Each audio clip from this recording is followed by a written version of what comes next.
Saya nggak pernah ganggu, saya nggak pernah protes. Kalau memang saya nggak berprotes masalah uang, 530 juta loh. Kalau saya nggak salah tuh dengar ya dari anak-anak saya nggak protes, biarlah, nggak ada masalah bagi saya. Tapi ya, yang jelas hak perwalian karena dia sudah setuju, saya nggak ingin bermasalah. Ya udah, anak aja saya nggak ada masalah. Duit 530 kan udah dapat. Saya nggak tahu, saya bermasalah. Boleh tanya sama dia. Masa ribut-ribut kan sama dia? Dari awal saya udah tahu tuh. Dari awal dia anak saya dia apa? Udah saya keluarga saya udah dihubungi. Ada orang yang menghubungi. Saya diam aja. Jadi berlanjut itu setelah saya tanda surat, dia bilang saya juga mau hak perwalian. Nah, ya emosi lah saya dong. Surat sudah dilengkapin, udah saya tanda tangan, dia bilang dia mau hak perwalian. Ya, siapa yang nggak emosi? Oke. Merasa dikecoh nggak? Ya, itunya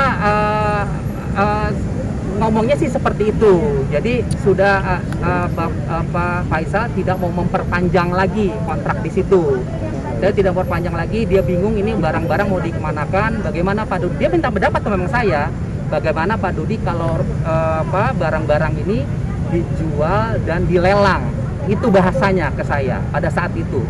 Ya, pada saat itu saya pada saat itu sangat-sangat keberatan ya dalam, tapi kan pada saat itu masih suasana duka ya, masih 2 hari gitu. Saya masih sedih, masih dalam kondisi shock, tapi sudah bicaranya masalah barang-barang mau dijual dan dilelang gitu. Saya menjawabnya juga tidak elok gitu untuk dijawab pada saat itu gitu ke Pak Faisal. Makanya saya bicara untuk lebih baik dipisahkan saja. Kalau Pak Faisal ingin benar-benar mau menjual dan melelang, ya monggo barang-barangnya Bibi saja.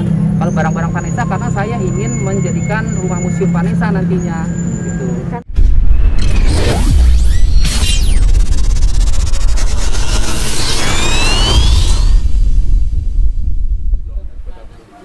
Oh, dia bilang memang udah ada perpecahan begitu katanya? Iya benar, sedang ada. Sebenarnya perpecahan itu enggak perpecahan begitu besar. Sebenarnya masalahnya kalau dipikir masalah-masalah kecil aja. Tapi memang kalau kecil kalau dibesarkan memang bisa besar. Jadi saya menahan memang terus terang saja. Saya nggak ingin ada perpecahan yang berkelanjutan, hal-hal yang terlalu sensitif. Terus terang hal sensitif itu ya dia bilang umpamanya udah terjadi perpecahan, saya nggak pecah. Saya kan welcome aja ya, welcome aja, nggak ada masalah. Itu menurut saya. Jadi makanya welcome aja saya apa yang membuat kita perpecahan? Kenapa kita harus pecah? Kenapa harus kita pecah? Ini kan jelas ya, barang jelas. Artinya sesuatu itu jelas. Kenapa harus terpecah? Kenapa harus kita berebut? Apa yang mau kita? Tujuan kita, kalau tujuan kita kan satu, kita ingin hidup galanya baik, masa depan galanya baik, pertumbuhannya terjaga. Kan itu tujuan. Kenapa kita harus pecah? Saya selaku kakek, dia juga kakek kan begitu ya. Ya tujuan kita kan satu. Kenapa kita harus berpecah? Seharusnya kan saya bersatu. Benar. Jadi harapan saya bersatu sama dia untuk mendidik cucu ini, untuk mengasuh cucu ini. Tapi kalau dia bikin statement dia udah merasa gak enak kan sama saya, mau kan saya harus menjawab. Jawaban saya, ya kalau bagi saya sih merasa masih dalam kapasitas tidak begitu persoalan besar menurut saya. Kalau seandainya masih membuka hati, saya membuka hati, dia membuka hati, semuanya bisa saja. Tapi kalau dia udah berbicara begini gitu, saya itu tentu saya harus jawab juga. Kalau nggak saya jawab, nanti lain lagi orang. Iya, saya akan begini, saya akan melihat semuanya, melihat gelagat, melihat perkembangan. Jadi karena sama Dodi ini kan saya jarang. Jadi memang semuanya itu kita harus bergerak cepat. Karena dia tuh pertama jarang saya ketemu. Jadi saya jelaskanlah. Ada pihak asuransi menghubungi saya. Pak, dia asuransi. Tapi harus ada jelas hak perwaliannya. Ya saya sampaikan ke Mas Dodi. Waktu itu bukan hari kedua ya, hari berapa, hari ketiga tuh saya nggak tahu kan ya, bukan secepat itu ya, salah saya. Dan juga supaya barang-barang di rumah itu bisa di-manage, artinya bisa dimentaris. Jangan ada yang ngambil ini, ngambil itu, kan gitu. Sebab kenapa? Yang pertama itu haknya Gala, kan gitu menurut saya. Nah, sehingga saya sampaikan kepada dia, kita kayaknya perlu bikin surat ini supaya bisa surat perwalian supaya bisa mengurus ini mengurus itu, nah saya. Ayah nggak apa-apa Pak Haji katanya. Oke. Terus setelah berjalan waktu mungkin beberapa hari, 5 atau 6 hari, saya bilang, Pak Dodi, bagaimana hak perwalian? Pak Dodi setuju nggak kalau saya dijadikan perwalian? Oh setuju Pak Haji, nggak ada masalah, nggak ada masalah. Oke. Kemudian berjalan waktu belum saya urus kan, udah hari berapa, udah nggak tahu hari berapa. Sebenarnya ke belakang saya tanya lagi, Pak Dodi, gimana? Saya urus lagi surat, uruslah Pak. Tapi Pak Dodi temani saya, boleh saya teman. Saya urus lah. Waktu itu hari apa ya, hari Jumat kalau nggak salah. Hari Sabtu Senin saya telepon dia. Saya waktu di pengadilan. Pak Dodi bisa datang nggak ke pengadilan? Kenapa? Saya perlu surat-surat ini, surat ini. Saya bilang begitu. Pak Dodi bisa datang? Bisa datang, dia dibawa surat. Ya udah, masukin. Udah setuju dia untuk perwalian ke saya. Nggak ada masalah. Kan fine. Ya baik-baik. Ya hubungan baik. Nggak ada yang ada masalah. Nah, saya bilang, semuanya saya bilang, Pak Dodi, ini barang di rumah banyak, ada juga barang endosan ini Pak Dodi. Jadi kita barang biarin aja dulu kayak gini ya. Nanti setelah tenang situasi, mana yang datang surat, umpamanya endosan, orang itu kan nggak akan datang. Kebetulan ada surat satu, ada datang surat. Saya suruh buka sama dia yang buka. Saya antarin ke Mandiri. Dia buka surat itu, ternyata isinya memang barang endosan itu berlian, kalung sama rantai itu berlian, itu harus dipulang. Itu ada suratnya, dia sendiri yang buka surat, foto gambar berliannya ada, semuanya komplit, tentang komplit, barangnya nggak ketemu. Kemudian saya cari, ketemu barang. Saya ketemunya, anak saya ketemu, saya kasihkan lah ke orangnya yang punya. Jadi karena hal seperti itulah makanya saya takutnya yang lain nanti ada endosan. Bahkan masih ada endosan satu lagi, perjanjian duit sudah masuk dari orang itu sekitar berapa ya? Berapa ya? Adalah nggak tahu senilainya berapa. Ya karena dia minta lagi orang itu duit itu saya kembalikan. Jadi saya nggak mau almarhum punya utang, saya tidak mau. Dan kemudian saya juga sama Mas Dodi, saya nggak ingin cekcok. Jadi seluruhnya itu saya laporkan. Ada WA tas. Saya perlihatkan ini Pak Dodi. Ini Pak Nes minjam tas orang, ini ada WA. Tasnya itu. Ini orangnya minta dipulang. Bagaimana Pak Dodi? Pak Dodi jawab waktu itu 40 hari aja, di atas 40 hari. Tapi orangnya WA anak saya. Saya mau ambil katanya, orangnya baik banget, orangnya orang jujur. Karena ada WA-nya barang buktinya, saya pulang. Ke Pak Dodi minta 40 hari. Saya waktu itu Pak Dodi minta 40 hari, nggak selesai Pak Dodinya sebentar itu udah pulang. Belakangnya nggak Pak Dodi, malah saya kasihin aja, karena WA-nya udah bukti udah cukup. Saya pulang. Begitu saya. Jadi supaya maksud saya menyebut hal ini itu supaya jangan nanti semuanya plak, jangan begitu aja. Jadi secara bertahap gitu. Jadi nggak ada tujuan saya, bukan saya jual mau saya masukkan duit di kantong, bukan begitu. Sebenarnya permasalahannya tumbuhnya bukan. Setelah saya laporkan tadi di pengadilan, dia udah ikut setuju. 2 hari setelah itu dia datang pulang. Dia meminta surat-surat untuk pencairan dana prudensial. Menurut dia prudensial ini ahli warisnya dia dan Mayang. Terus dia minta akte kelahiran, kakak, surat nikah, semua surat-surat. Terus dia minta KTP saya. Dia minta KTP istri saya. Disiapkanlah oleh istri saya. Kemudian dia minta tanda tangan surat. Saya tanda tangan. Istri saya tanda tangan. Saya tanya berapa nilai prudensial? Dia jawab 30 juta. Padahal anak saya, keluarga saya udah dihubung oleh prudensial, nilainya lebih dari 500. Nah, lebih dari 500 juta. Saya tahu. Saya diam aja. Oke, tidak ada masalah. Begitu selesai surat itu saya tanda tangan, dia taruh. Saya nggak pernah ganggu. Saya nggak pernah protes. Kalau memang saya nggak protes masalah uang. 530 juta loh.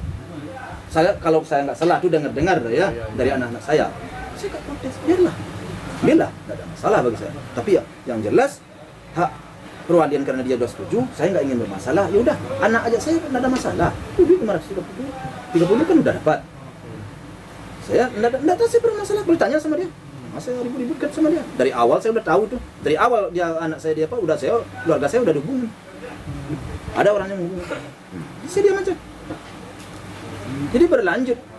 Itu setelah saya tanda surat, dia bilang saya juga mau hak perwalian. Nah, ya emosi lah saya dong. Surat sudah dilengkapin, udah saya tanda tangan, dia bilang dia mau hak perwalian. Ya, siapa yang nggak emosi? Oke. Merasa dikecoh nggak kira-kira? Iya. Kan merasa dikecoh saya kan. Saya bilang, kok begitu Pak Dodi? Kemarin Pak Dodi ACC perwalian ke saya. Sekarang kok Pak Dodi mau juga perwalian? Terus apa namanya ini ngomong Pak Dodi? Kemarin iya, sekarang enggak. Bolak balik dong Pak Dodi. Saya udah capek nih Pak Dodi. Ya, saya bilang begitu. Capek saya. Pikiran saya lagi stres. Anak sayang saya ini bilang saya. Anak yang sayang beragam. Dan sudah saya didik anak saya dengan anak Pak Dodi. Saya bilang begitu. Udah mulai jadi orang. Sikap dan tingkahnya udah mulai berubah. Sekarang Pak Dodi begini lagi ke saya. Capek dong saya Pak Dodi. Tolonglah mengerti perasaan saya. Ini saya udah jor-joran buat membantu anak saya dengan anak Pak Dodi ini agar menjadi orang. Alhamdulillah sekarang sama Pak Dodi udah baik. Kan udah baik hubungan Pak Dodi. Jangan Pak Dodi bukan ujuk-ujuk datang dari langit aja itu. Semuanya saya. Dekat dengan orang tua begini begitu. Tapi sekarang Pak Dodi bohongin lagi saya. Kemarin kata Pak Dodi iya, sekarang enggak. Kalau enggak dari awal lah ngomong. Jadi saya nggak capek ke pengadilan segala macam. Sekarang saya merasa dibohongin. Surat sudah saya tangan. Saya ngomong begitu. Ya kita sama-sama pelindon lah katanya. Sama-sama kita pikir lah. Apa juga yang manggil mau pikir? Dia udah menang. Dia suruh berpikir. Dia surat sudah saya tangan kan? Udah dapat. Saya merasa dicurang. Dicurangin. Nah situlah. Baik permasalahan. Jadi sekarang dia kan berbohong dia. Di situ menurut saya dari awalnya dia sesudah itu enggak. Jadi kan gimana ya kalau dengan hal-hal seperti itu saya mau ngomong apa saya? Maki dia, saya hanya ngomong begitu sama dia. Gimana sih Pak Dodi? Kemarin kata Pak Dodi oke. Ya saya ngomong marah muka saya. Kalau sama kenapa? Sudah selesai saya tanganin. Saya nggak mau ribut banget waktu itu. Sebenarnya kalau saya ambil saya sobek bisa. Tapi saya nggak mau nyobek. Karena kepala saya panas, tapi saya nggak mau terlalu jauh. Kalau saya sobek, dia bergerak. Nah, apa yang terjadi? Dia minta kan uangnya 520. Saya nggak ada masalah, ambillah duit itu. Kalau memang menjadi ente kan begitu istilahnya. Tapi saya selesai ditandatangani. Dia bilang perwalian lagi. Ya saya bilang, berarti Pak Dodi mau semuanya dong. Saya langsung. Saya kalau seandainya dia memang mau sanggup, kalau berita-berita saya dengar di selama ini kan banyak yang nggak puas kepala saya menerimanya. Bagaimana saya menyerahkan cucu saya ke dia? Kan saya sebelum itu Senin pernah bertanya sama dia. Pada dia anak berapa orang? Dia tanya, cukup berapa orang? Saya tanya. Sekian. Wah, itu maksud saya menanya waktu itu. Kalau seandainya anak ini dibawa oleh dia, keramaian dong. Nah, kecil-kecil. Kan itu pikiran saya. Jadi, menurut saya harus saya perjuangkan anak ini agar anak ini pertumbuhannya jangan terganggu, perkembangannya jangan terganggu kan begitu. Jadi apa ya? Ya seperti itulah. Saya nggak mau sebenarnya nyebut hal itu. Saya pikir dia akan berubah pikiran, tapi dia udah ngomong di wartawan. Uang 530 juta loh. Sekarang asuransi yang ada nih, asuransi yang ada kalau dinilai 113 juta, 20 juta, 500 juta 18 tahun umurnya baru dia dapat keluar. Cuman itu yang tinggal buat segala. Dan duit di bank ini nggak tahu saya berapa. Itu harus ada surat perwalian dulu. Nah itu, apalagi? Sumbang orang kalau ada umpamanya 150 juta sekarang. Dari ongkos dari sana berapa? 23 juta. Kuburan berapa? 28 juta. Tenda berapa? Kan banyak yang saya bareng. Katakanlah habis separuh, tinggal umpamanya separuh. Apa uang itu harus dipermasalahkan dengan saya membantu anak, membesarkan anak, mendidik anak selama ini dengan jor-joran saya, duit saya. Kalau dia kaji rumah itu sekarang, itu duit saya tuh yang membayar kontrak itu separuh tuh. Tapi saya nggak mau nyebut selama ini, saya diam. Tapi nggak mau saya. Waktu itu si Pebi bilang, Pak, udah dapat rumah Pak, tapi terlalu mahal. Berapa? Dia minta orang itu 70 setahun. Dia harus 2 tahun, 140. Bibi kan nggak banyak Pak, adanya cuma segitu. Kalau saya bayar dengan apa Pak? Tenang kau, nanti saya bantu. Saya bantu. Belum sebulan di situ, dapat kejadian masalah. Tahu nggak kamu masalah di Jakarta Barat? 300 juta saya beri duit sama dia tuh. Duit cash saya kasihin sama dia. Belum ada kelihatan gantinya dari mana-mana waktu itu. Saya kasih duit 300 juta sama dia nih. Agar kasus kamu selesai, bayar pengacara. Manajer yang jemput ke rumah tuh, pas depan saya, satu kantong duit itu di depan di dekat duduk saya. Saya bawa dari rumah saya satu kantong duit 300 juta. Yang jemput ya. Dikasihkan waktu itu 250 juta, 250 juta ditinggal kalau saya nggak lupa. Yang jemput manajer waktu itu untuk agar kasus ini bisa diselesaikan. Kan jelas kan? Si Badari kemana dia? Tapi Tuhan memang berpihak ke anak saya, nggak lama setelah itu dia dapat ganti. Dapat dari banning oleh dia. Memang manajer juga yang membantu kalau nggak salah saya untuk mengusahakan dia dapat endorse, ambasador apa namanya, saya nggak ngerti. Jadi ganti duit saya. Tapi kan nggak sampai di situ aja. Kemudian pindah lagi, kan belum selesai. Tambah lagi, pindah lagi pengacara, bayar lagi. Kan bayar orang tua ongkosnya kan. Kemudian pindah lagi kan, berapa kali kan. Yang nalangin siapa dulu? Apa dia langsung aja? Mobilnya nggak ada mobil. Pernah nggak kalian lihat di pengadilan mobil HRT? Iya. Itu mobil siapa tuh? Itu mobil siapa tuh? Mobil saya itu. Dia nggak punya mobil, pakai bagi kamu dulu. Itu mobil saya itu. Jadi saya bantu anaknya jor-joran. Makanya saya bilang, kalau seandainya Pak Dodi ini tak pernah bertanya kepada anaknya, bagaimana sikap mertuanya kepada dia? Malu dia menanyakan harta ini, malu dia minta waris. Tapi dia mungkin nggak pernah bertanya kali ya kepada anaknya, ya, gimana sikap mertua kamu? Bagaimana mertua kamu terhadap kamu? Kalau seandainya dia pernah bertanya, dia nggak bakal sampai hati menurut saya. Tapi sayang mungkin selama ini dia nggak pernah bertanya-tanya kepada anaknya bagaimana sikap mertuanya itu terhadap anak itu. Gelap mata, saya nggak ngerti ya. Kenapa? Kok jauh berubah anak saya? Kan kalau kita berubah sikap anak kita, pasti kita pertanyakan dong. Udah baik kok baik kan? Kok tiba-tiba baik kan sama kita, baik kan sama anak, berkirim duit. Kan dia sendiri ngakui. Kan ngirim duit kepada adiknya kan? Itu siapa belakang? Kalau kamu dapat duit, bantu adik kamu. Bantu papa kamu. Sayangin dia. Untuk apa hidup ini nak? Kita harus keluarga itu harus damai nak. Orang tua itu bumi langit bagi saya. Kalau bagi saya bilang begitu kepada anaknya, kepada anak saya. Alhamdulillah udah berubah. Tapi sekarang apa yang saya dapatkan? Semuanya itu. Maka semuanya ada balasan dari dia. Apa ini? Dia minta lagi anaknya. Aduh. Terima kasih mana? Jadi sayang, seribu kali sayang, berarti selama ini dia nggak pernah datang ke anaknya dan menanya-nanyakan sikap saya terhadap anaknya. Kan seharusnya kita pelajari kan bagaimana mertua anak kita itu terhadap anak. Kasar kek, lembut kek, loyal kek, dibantu kek, kan begitu. Selaku orang tua yang baik, bukan kita datang ke situ, kredit motor saya nggak lunas, bukan begitu. Waktu beliin saya HP, bukan gitu. Tanya, bagaimana kehidupan kau? Siapa yang bantu kau? Mana kau dapat duit? Halal nggak duit kau dapat? Haram nggak duit kau dapat? Kan harus begitu. Harus jelas hitam putihnya dong hidup ini. Jangan salah-salah aja. Anak itu sampai mati tanggung jawab orang tua yang tahu. Walaupun dia bisa cari duit. Secara moral, akhlak dan budi pekertinya adalah tanggung jawab orang tua. Itu perlu tuh. Bagi saya tetap itu. Anak tetap anak sampai kapanpun. Tetap anak saya. Anak saya didik sepanjang masa. Karena sama Pak Faisal akan dilelang dan dijual pada saat itu. Bicara ke saya seperti itu, akan dilelang dan dijual. Alasannya karena di rumah itu Vanessa ngontrak dan masa kontraknya itu tinggal 4 bulan lagi. Nah, terus Pak Faisal bingung, ini ini barang-barang mau dibawa kemana. Nah, makanya saya keberatan sekali kalau misalnya itu dilelang dan dijual. Saya nggak mau itu barang-barangnya Vanessa nanti dijual, karena sekali lagi saya lagi mau buka rumah museum Vanessa, jadi belum dibicarakan lagi gitu. Makanya alasan saya kemarin kenapa netizen rame gaduh segala macam mengenai harta waris itu, sebenarnya saya ingin menyelamatkan barang-barang Vanessa karena ada niat dari Pak Faisal untuk melelang dan menjual barang-barang Vanessa. Itu yang saya harus klarifikasi, bukannya saya ingin menguasai hartanya Vanessa, tidak. Di situ juga rumah kan kontrak, mobil juga kemarin kan sudah tidak ada asuransinya, tidak ada asuransinya. Jadi jangan disalahartikan, banyak kan jadi saya seolah-olah ingin menguasai. Nah, ini saya luruskan. Jadi sekali lagi pada saat hari kedua Pak Faisal bicara dengan saya, ada keinginan mau melelang dan menjual barang-barang yang ada di rumah itu. Itu yang saya tidak keberatan untuk itu. Makanya saya kemarin hartanya Bibi dan Mayang lebih baik dipisah saja.